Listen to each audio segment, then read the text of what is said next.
قبلہ مفتی صاحب یہ فرمائیے گا کہ اللہ تعالیٰ نے آدم علیہ السلام کو زمین پر خلیفہ بنا دیا.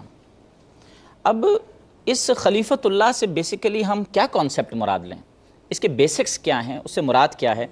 اور اس میں دراصل جو خلافت کا جو جواز ہے جو اللہ رب العزت بیان فرمانا چاہ رہے ہیں وہ کیا ہے؟ بسم اللہ الرحمن الرحیم. اللہم صلی علی سیدنا و نبینا مولانا محمد مبارک وسلم. بہت شکریہ قبلہ.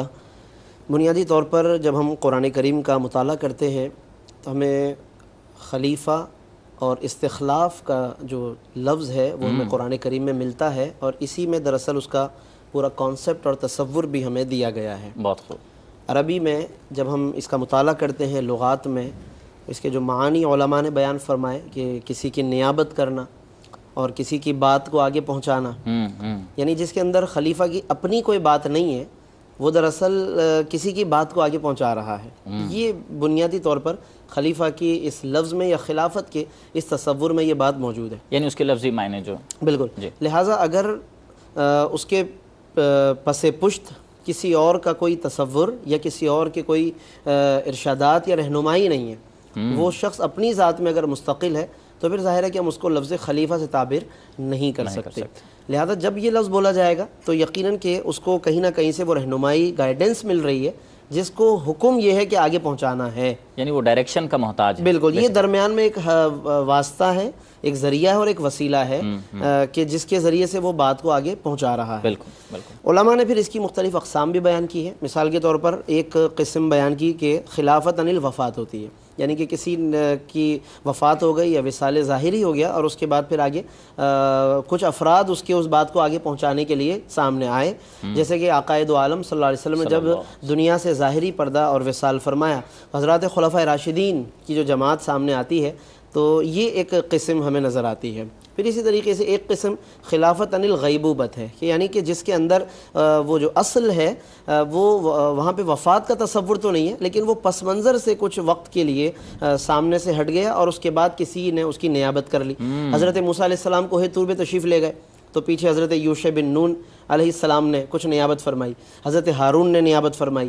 اسی طریقے سے حضرت حضور علیہ السلام جب تشریف لے گئے تو حضرت مولا علی نے یا حضرت عبداللہ ابن ام مکتوم نے نیابت کی، چاہے نماز کی حد تک ہو یا کسی اعتبار سے. تو کچھ جزوی خلافت بھی ہوتی ہے اور کچھ امور کلیہ کے اعتبار سے بھی ہو سکتی ہے. پھر اسی طریقے سے ایک خلافت نیابت ہوتی ہے کہ جس میں باقاعدہ احکام کو نافذ کرنے کے اعتبار سے ذمہ داریاں دی جاتی ہیں. اس میں وفات کا پھر کوئی تصور نہیں ہوتا یا کسی کے غائب ہونے کا تصور نہیں ہوتا. اور یہ یہاں پہ جو حضرت آدم علیہ نبینا علیہ السلام کے حوالے سے جب ہم خلافت کی بات کرتے ہیں تو یہاں پر یہی والی قسم ہے کہ اس میں اللہ تبارک و تعالیٰ کی جو ذات گرامی اور ذات اقدس ہے وہ یقیناً وصال سے، وفات سے اور ان تمام عوارض بشریہ سے پاک ہے. لیکن اس کے باوجود اس نے حضرت آدم کو خلیفہ بنایا تو یہ بندوں کی آسانی کے لیے اور اپنے احکام کی اہمیت کو ظاہر کرنے کے لیے کہ بادشاہ اور سلاطین اسی طریقے سے کسی کو اپنا نائب مقرر کر کے وہ اپنے احکام کا نفاذ کرتے ہیں، وہ براہ راست مخاطب نہیں ہوتے. یہ ایک کانسیپٹ اس کے اندر دینا تھا کہ اور پھر اس کے اندر ظاہر ہے کہ ان نائبین کی تعظیم و تکریم کا تصور بھی ہے. اسی اعتبار سے پھر ایک اور تقسیم بھی اسی کے اندر ہمارے سامنے آتی ہے کہ چونکہ حضرت آدم علیہ نبینا علیہ السلام کے اندر اللہ تعالیٰ نے ان تمام صفات کو اور اوصاف کو تخلیق فرما دیا، یوں کہیے کہ ودیت فرما دیا. اس سے پہلے پروگرام میں جب وعلم آدم الاسماء پہ بات ہوئی کہ اللہ نے اسماء سکھائے تو قبلہ ڈاکٹر صاحب نے بہت خوبصورت بات فرمائی کہ اللہ تعالیٰ نے وہ ایک بنیادی انسان کے اندر سافٹ ویئر کے اندر وہ تمام اسماء کو اللہ تعالیٰ نے محفوظ کر دیا، یعنی وہ ان میڈ سافٹ ویئر انسان کے اندر ہی موجود ہے. بالکل. پھر جیسے جیسے ذریت آدم آتی گئی وہ اسماء انہیں معلوم ہوتے گئے، ان کی توجہ اس طرف ڈائیورٹ ہوتی گئی اور وہ نام لاتے گئے، یعنی وہ ایک گاہے بگاہے اس کو خود بخود ہی اڈاپٹ کرتے چلے گئے، توجہ اس طرف چلی جاتی ہے اور وہ آسانی سے اس کو. اسی طریقے سے خلافت کے معاملے کے اندر بھی جب ہم دیکھتے ہیں کہ بعد میں جتنی اقسام بھی سامنے آتی ہیں، چنانچہ ایک قسم اس کی روحانی ہے، ایک قسم اس کی دینی ہے اور ایک قسم اس کی سیاسی ہے. حضرت آدم علیہ السلام کے اندر اللہ تعالیٰ نے وہ تمام اوصاف حسنہ ودیت کر دیے.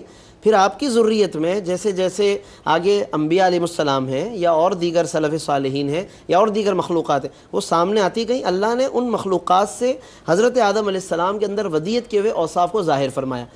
عقائد عالم صلی اللہ علیہ وسلم تشریف لائیں دنیا کے اندر تو آپ ظاہر ہے کہ ان تمام اوصاف کے جامع بن کر آئے ہیں. تو اس کا مطلب ہے کہ خلافت کا لفظ بہت جامع ہے، ان تمام اقسام کو حاوی ہے.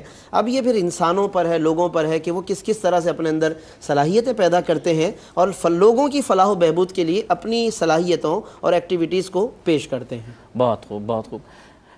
قبلہ مفتی صاحب، آپ کی بات سے میں نے یہ اندازہ لگایا کہ اللہ رب العزت اتنا اختیار دے رہا ہے انسان کو. میں قبلہ ڈاکٹر صاحب کی جانب بڑھوں گا. یہ فرمائیے گا کہ اس اختیار کے بعد، یہ اختیار انسان کو مل چکا ہے، اب اختیار اس کے پاس موجود ہے، یہ فرمائیں کہ اب فرشتوں کو کیسے معلوم ہے، ابھی بنا نہیں ہے انسان، ابھی دنیا میں نہیں آیا ہے، ٹھیک ہے نا، وہ سب پیرامیٹر سیٹ ہو رہے ہیں کہ انسان جا کے دنیا میں فساد کرے گا، یہ علم انہیں کیسے ہوا؟ جی بسم اللہ الرحمن الرحیم. اللہم صلی علی محمد وعلی آل محمد وبارک وسلم وصلی علیہ. دیکھیں ڈاکٹر صاحب، سلسلہ یہ ہے کہ جہاں تک فرشتوں کی اس حوالے سے معلومات کا تعلق ہے کہ انہیں مستقبل کے حوالے سے کیا معلوم تھا اور کیا معلوم نہیں تھا، تو علم اور معلومات اپنی جگہ پر، لیکن ان کا مشاہدہ اس بات کا تھا کہ اللہ سبحانہ و تعالیٰ نے انسان سے پہلے زمین کو اپنی دوسری مخلوقات بشمول اجنہ یا جنات سے بسایا، اور ان جنات کو زمین پر اسی لیے بھیجا گیا تھا کہ وہ اللہ کی وحدانیت کا پھریرہ وہ اس کو لہرائیں اور اللہ کی اطاعت اور بندگی کو بجا لائیں.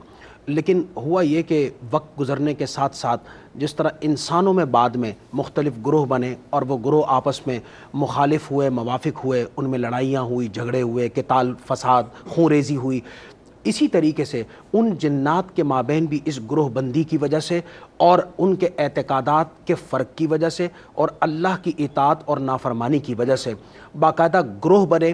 ایک گروہ وہ تھا جو اللہ کی بندگی پر آمادہ اور اللہ سبحانہ و تعالیٰ کے پیغامات کو دوسرے تمام جنات تک پہنچانے کا علم بردار تھا، جبکہ دوسری طرف وہ جنات بھی تھے جن کی سرش میں شیطنت تھی یا شیطانیت تھی، اور وہ شیطانیت سے بھرپور جتنے جنات تھے، ایسے تمام لوگوں خصوصاً ان تمام جنات کی راہ میں رکاوٹ بن جاتے اور ان کو اس حق کے ابلاغ سے باز رکھنے کے لیے، روکنے کے لیے ان کے ساتھ وہ لڑ پڑتے. اس کے نتیجے میں حق اور باطل کے درمیان کشمکش کا معرکہ برپا ہو گیا. یعنی آلریڈی یہ سب کا سب جو ہے، جو انسان آج ایکٹیویٹی پرفارم کر رہا ہے، یہ ایکٹیویٹی جنات سے سرزد ہو چکی تھی، وہ اس کو دیکھ چکے، بالکل ہو چکی تھی.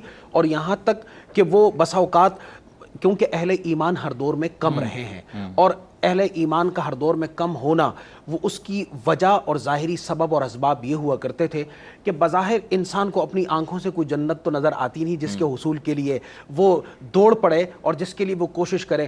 انسان تو اسی کو جنت سمجھتا ہے کہ سامنے خوبصورت منظر آ گیا، جی جنت ہے سامنے، جو اس کو مہیا ہو گیا، جس پہ اس کو تسکین ہوگی، اسی کو اس نے جنت سمجھ. بالکل. تو دنیا پر مر مٹنے والے اور دنیا کے اندر مادی اشیاء کو دیکھ کر کے اس پر ریچھ جانے والے، انہوں نے یہ جو فتنہ اور یہ فساد برپا کیا، اس کے نتیجے میں خوریزی ہوئی، لڑائیاں ہوئیں، جھگڑے ہوئے، فساد، قتال ہوا. چنانچہ فرشتوں نے جب سب کچھ دیکھا اور اپنی آنکھوں سے اس کا مشاہدہ کیا تو یقیناً ان کے دل اور دماغ میں سوال پیدا ہوا ہوگا کہ اے باری تعالیٰ، تو دوبارہ اس طرح مخلوق بنانے جا رہا ہے کہ جو پہلے تو نے مخلوق بنائی اور انہوں نے فساد برپا کیا. چنانچہ انہوں نے اللہ کے حضور یہ سوال پیش کیا. اللہ سبحانہ و تعالیٰ نے ارشاد فرمایا کہ انی اعلم ما لا تعلمون، اور دوسری جگہ ارشاد فرمایا کہ کان الانسان ظلوما جہولا. خود رب تعالیٰ فرماتا ہے یہ ظالم بھی ہوں گے، ان کے اندر جہالت بھی ہوگی، لیکن فرمایا کہ لقد خلقنا الانسان فی احسن تقویم. انسان تمام تر خامیوں کے باوجود بھی میری تمام مخلوقات میں شاہکار ہے، اور اس لیے انسان شاہکار ربوبیت ہے. اور اپنے اللہ سبحانہ و تعالیٰ نے جن اوصاف سے اس مخلوق کو متصف کیا ہے، اس سے پہلے اور اس کے بعد کی دوسری مخلوقات ان اوصاف سے متصف نہیں ہے. ماشاء اللہ.